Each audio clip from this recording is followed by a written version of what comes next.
বিএনপির 17 বছর না খাওয়া লোকদেরকে নিয়োগ বাণিজ্য করার সুযোগ করে দেওয়ার জন্য আবারও এই শিক্ষক নিয়োগ এনটিআরসির হাত থেকে তুলে নিয়ে ম্যানেজিং কমিটির হাতে দিতে যাবে। 24 পরবর্তী বাংলাদেশে একজন নির্বাচিত শিক্ষামন্ত্রী বসেছেন, যিনি একজন অথর্ব, যিনি বন্যার মধ্যে পরীক্ষা দিয়ে শিক্ষার্থীদের জীবনকে বিপন্নের মুখে ফেলেছেন। এই অথর্ব শিক্ষামন্ত্রী শুধু তাই নয়, একের পর এক জনবিরোধী সিদ্ধান্ত নিয়ে যাচ্ছেন। তিনি এখন বিএনপির 17 বছর না খাওয়া লোকদেরকে নিয়োগ বাণিজ্য করার সুযোগ করে দেওয়ার জন্য আবারও এই শিক্ষক নিয়োগ এনটিআরসির হাত থেকে তুলে নিয়ে ম্যানেজিং কমিটির হাতে দিতে যাচ্ছেন।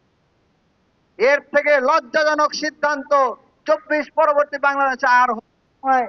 কিছুদিন পর পরই আন্দোলন হতো, তখন যত আন্দোলন হতো তখন ছাত্রদলের কাছে মধুর মতো মনে হইতো।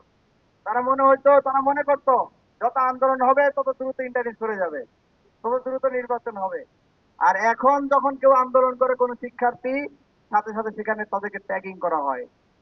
যেখানে সকল শিক্ষার্থীর সমর্থন রয়েছে এমন একটি আন্দোলনে কালকে যারা যারা কথা বলেছেন, যারা যারা এই ম্যানেজিং কমিটির সিদ্ধান্তের বিরুদ্ধে গিয়েছেন, শিক্ষা মন্ত্রণালয়ের সিদ্ধান্তের বিরুদ্ধে গিয়েছেন, প্রত্যেককে গুপ্ত ট্যাগ দিয়েছে ছাত্র দলের এইসব অথর্বরা। আমরা আহ্বান জানাবো, ছাত্র দলকে আহ্বান জানাবো, যদি নামের আগে ছাত্র রাখেন, যদি মনে করেন আপনারা ছাত্র রাজনীতি করেন, যদি মনে করেন আপনারা ছাত্র সংগঠন, তাহলে ছাত্রদের পাশে দাঁড়ান। কোন সরকারের দলীয় তৃতীয় বাহিনী, ক্যাডার বাহিনী হিসেবে আবির্ভাব হবেন না।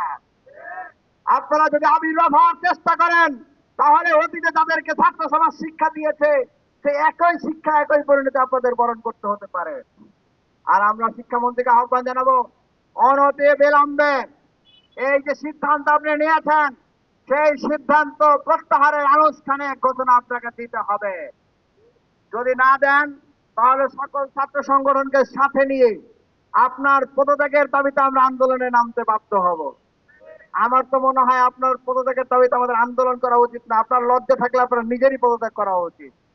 কারণ আপনার আমলে আমরা দেখেছি শিক্ষার্থীরা বন্যার মধ্যে বড় পরীক্ষা দিয়েছে, পরীক্ষার রেজাল্ট খারাপ হয়েছে।